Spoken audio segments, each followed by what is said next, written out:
Welcome to Why Your Business is Invisible Online, the podcast that connects businesses online with the people they want to serve. Joining me are my two co-hosts, and here they are.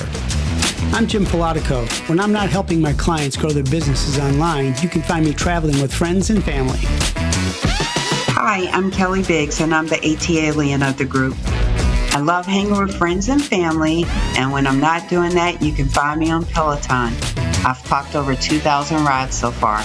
And I'm your host, John Manatas from Oakville, Ontario, Canada, with my guitar in hand, my Wi-Fi on life support, but always in tune with my clients.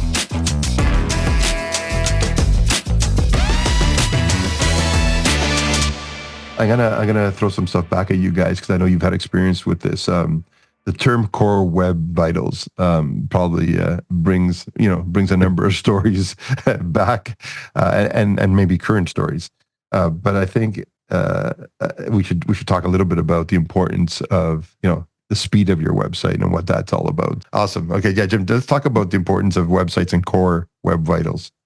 I'm actually elbow deep in it right now. So I've got a current prospect right now. Mm-hmm. I actually had someone fill out a form on my website, which was really fun. And it wasn't someone trying to sell me digital marketing. And it's a brewery. And this brewery built their website in-house. They have, I think, part of the family and some of the workers helping out social media and doing different things. And felt like he just didn't have a good feeling for the website, whether it was converting or not. It didn't seem to be working right. He had some issues with some plugins and different things. He thought he wanted to possibly go outside and use an agency, but he didn't know what that meant. He didn't know what to expect. And so, I think all of us do this. We say, okay, well, let me take a look at your website. We'd like to take a look at it kind of technically and see what it looks like. Because it's easy enough while you're on a call with somebody to look at their website, say, okay, it looks nice, it's pretty, it's got nice pictures or whatever. Yeah. So I said, give me a week or so and I'll look at it. And so I did that. And one of the first things we do, as John mentioned, is looking at their core web vitals. So Google put into effect about a year ago, I think it is, maybe a little bit longer, but it was the page speed, how the page loads when you click on the link to go to somebody's website, how it loads. And so you can't tell necessarily with the human eye or exactly what's going on, but everyone's experienced it. You click on a website and it takes a while to load, or the picture shakes a little bit. Right, absolutely. Or you try to click on a button and it won't click, right? Mm-hmm. Mm-hmm. Right. And then that, from Google's perspective, that's a bad website. That there's something wrong. Either they're not keeping up with the website, or it's spammy or whatever. And so Google passes over that website. So you're invisible. You're exactly invisible. Right? So there's a lot of legitimate websites that have that same situation happen to them. And this happens to be one of them, where you click on it and it does take a while to load. And once you think about it or watch it, it does. And you don't know why, but there's tools that we can use. And one's called Lighthouse, and it's directly related with Google. So you click on a website and you activate this Lighthouse and it'll actually measure how quickly it loads. And this particular website, it takes, it's supposed to be under like 3 seconds, I think, in total. And there's 3 different sections. And the first thing, in technical terms, but the first one that's supposed to happen, it takes like 6 seconds on this website. Oh, wow. Okay. And so it's just, and usually you get like a 0 to 100 and you want to be 80, 70, 80 or better. Mm-hmm. And this was a 2. Oh, wow. 2 out of 100. Yeah. And so it's like, it doesn't matter what the website looks like, right? Because Google is never going to show it. That's right. You know what I mean? Yeah. Oh, you'll it's be just it doesn't load properly. It loads so slowly, and so and we haven't met yet, but I have to have that conversation with them. The other issue is once you kind of dig in. Once I dug into the background of it, it looks like an 8-page website. I think it's 7 or 8 pages. It shows up with a tool we use called SEMrush. It shows up with 1,000 pages. Wow. Why it has 1,000 pages?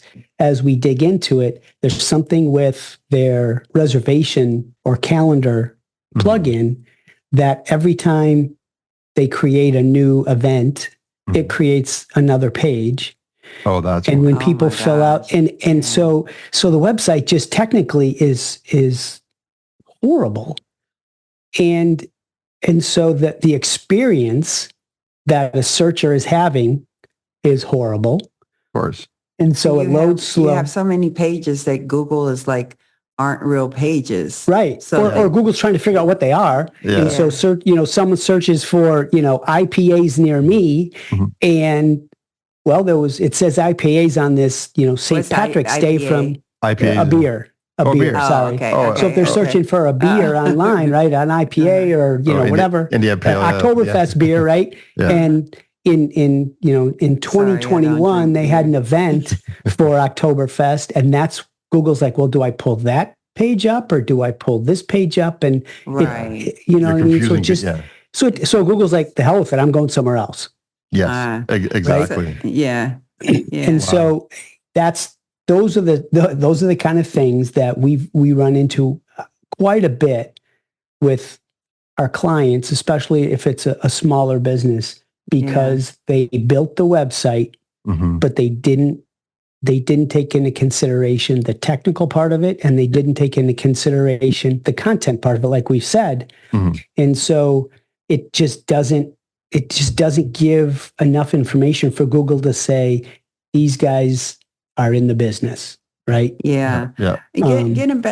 Getting back, if I could, to core web vitals. I literally just looked this up, Jim, and time must fly by because it started rolling out and it's really around page experience, right? That's why Google did this, right? And so the update started actually in June of 2021 and was completed in August of 2021.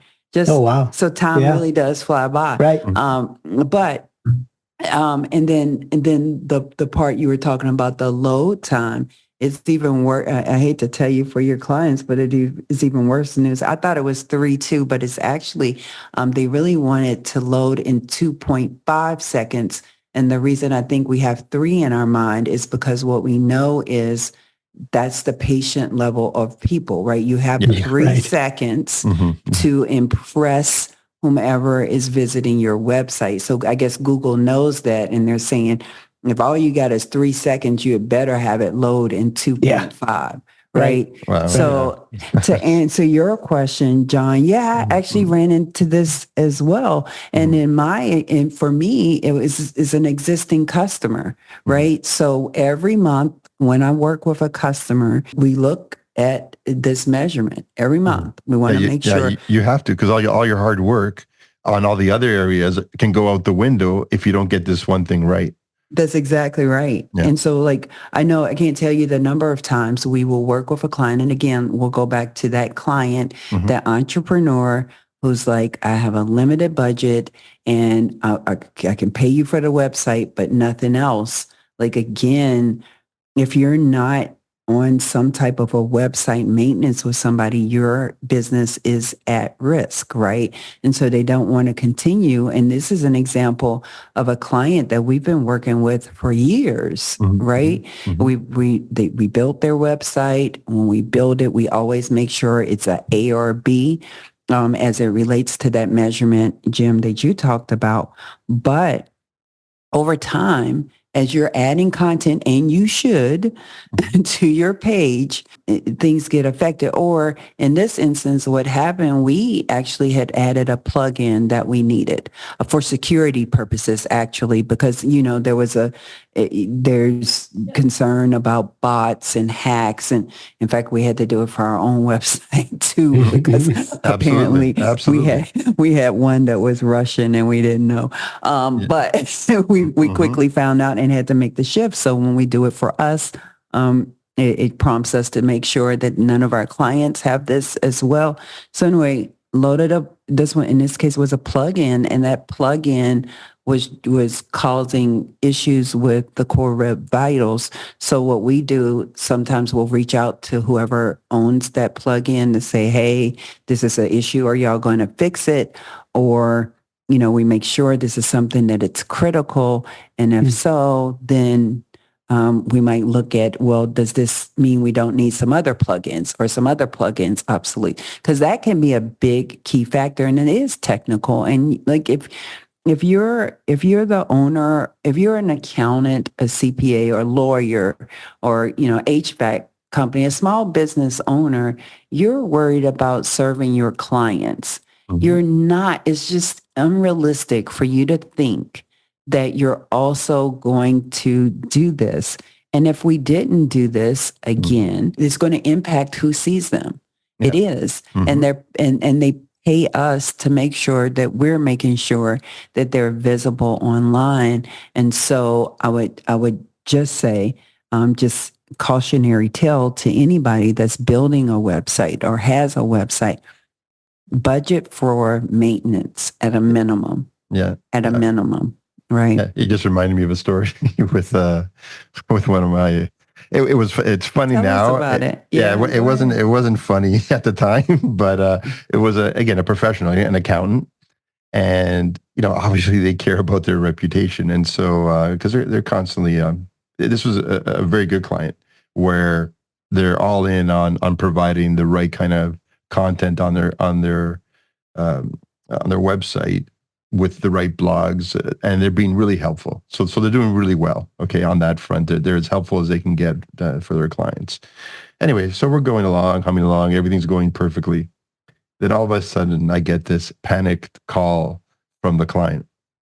And what's happened is their account, they go, I've been hacked. And I said, what are you talking about? What? And so basically what happened was, she said, just go on my site, you'll see. And in the blog section of the account, it wasn't pornographic, but it was all these dating sites.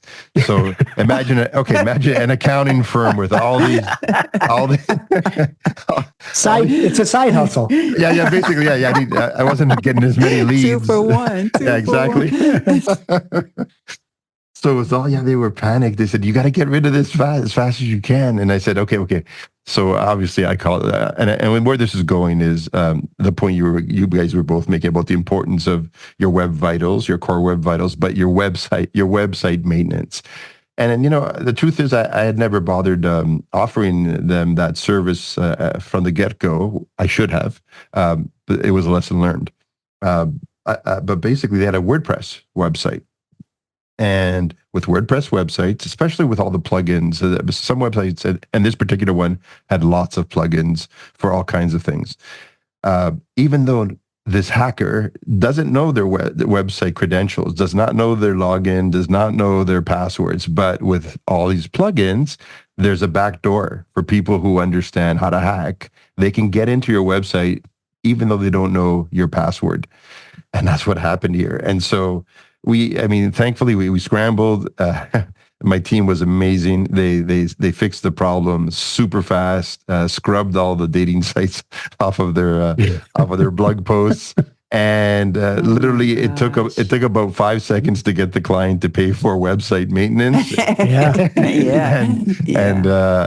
And they've never had a problem since. But what's been surprising to me is the amount of updates there are all the time. Every single month, I give them a website maintenance report, and there could be 20 different updates.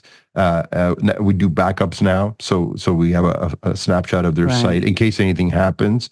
We have a snapshot of their site when it was healthy, and we can always go back to that snapshot. So that's great. But even the theme that the website is built on needs to be updated all the time. Even WordPress has to be updated all the time. And then all the plugins have to be updated all the time because there's a backdoor for hackers. And some of them like to have a lot of fun, as this particular hacker did. So word of caution. And one thing I wanted to ask you guys, because I have the situation right now, I'm going to have this conversation with a couple of my accounts. we know Core Web Vitals, the speed of your site. It might be perfect today. So it might be 90% or an A plus. But over time, as you continue to add things, it can go back down to like 30% out of 100 or 50%. And it's nowhere near where Google wants it to be. So here's what happens often. Your desktop might be A plus. Like when you built your desktop, you looked at everything and you did it perfectly. So its speed is great. Even if it has a couple of videos, no problem. We figured out the speed. And so it's scoring A plus 90%. But mobile is like 30%. It's a lot harder to get those top scores on the mobile side. So I obviously have to have a few conversations to get the client to pay for the adjustments for the Core Web Vitals to get them both to be an A plus or a 90% or whatever. Anything over 80, I guess, or 75, 80 is probably good enough. But yeah, we don't always pay attention to the mobile side, even though it might be the one that gets looked at the most these days, not your desktop. We tend to all build on desktop, but mobile is so critical. Yeah, what I would say, so it depends on who the client is as to what their audience, and you can, we lean really heavily on Google, but at a minimum, I don't think I have any client where their mobile isn't at least 40% of their traffic. I don't think I have any. Now, depends on, I think more B2B type of stuff, people tend to be on their computer more. And so desktop is heavily, but if you're B2C, most likely, and you're a local business like an HVAC company, like a landscaping, it's mobile first. Yep. And that could go up to like 60, 70% even. And so to answer your question, mobile is important. So first of all, when you're building your website, and most people, especially if they're doing it on their own, are not doing this. You build, when we build, like if we're doing a Figma or a rendition of it, first we're looking at it, we're building it on your desktop. But we also, though, do a rendering of it in your mobile view because of exactly what you're saying. Everything, some parts we hide on mobile, for instance, because we're either, to your point, it takes too long. We're never going to render a video on mobile. We want them probably to get quicker to the call to actions. We don't want the first page to be as long. Tons of things that are important for when we're working with mobile. I know I actually had an e-commerce client that I worked with that was selling really product. And one of the things that we do, and anybody can do this, is two things you can add on your website that I think are super helpful. One is Hotjar, and after a certain number of pages, I think it's like 100, and you can refresh it or whatever, but you can see exactly what people are doing when they get to your website. And then also Microsoft offers Clarity, which I like a lot. How does Hotjar? How does that work? Like how can they see what everybody's doing? Yeah. So you get your technical team to add it to your website. Okay. But basically it shows you exactly what's happening when people are engaging with your website. So it's like a recording. So somebody comes to your website, it'll even do heat map. Okay. Of like map. It'll show you of what's the most commonly clicked piece here. It'll show you just basically what people are doing. It'll even tell you frustrating clicks. Like a lot of times people will click a picture now thinking it's going to take them somewhere. And so if you see that frustration, then maybe you should click it for them to go somewhere, right? Fix it. So we ran into this with an e-commerce client. We had built their website. And so for my desktop perspective, it's beautiful. It's just lovely. It sings. But what we noticed is when we looked at that on a mobile, having all the things that we had, like both of those will tell you how far down the page people scroll, right? And so this is why it's important to have multiple call to actions. Because especially on mobile, so in this instance, people got to maybe 40% of the page. So we started to look at, was there anything underneath this 40% that we really wanted people to see that we're trying to promote? And if so, let's move that up to the top to see what that experience is like. Also, we're looking at, okay, do I need all of this information below this, right? But and then also at 40%, we should probably have a call to action right here. For sure. Because it was like right at like 45 was the call to action. So we pushed that up. Just missed it, yeah. Right, Yeah, missed it. Once they scroll down, they're not scrolling all the way back up. And even if they do, you're making it easier so that they then don't have to. That's right. That's right. Right. So if I'm talking about like this service, then right there, it should be like a call to action and using that to do that. But getting back to your point about mobile, because then we were able to say, hey, I don't need all the stuff that was on desktop. Let's stream it down. And so like, for instance, where we had a video on the home page for the desktop, video went away for this.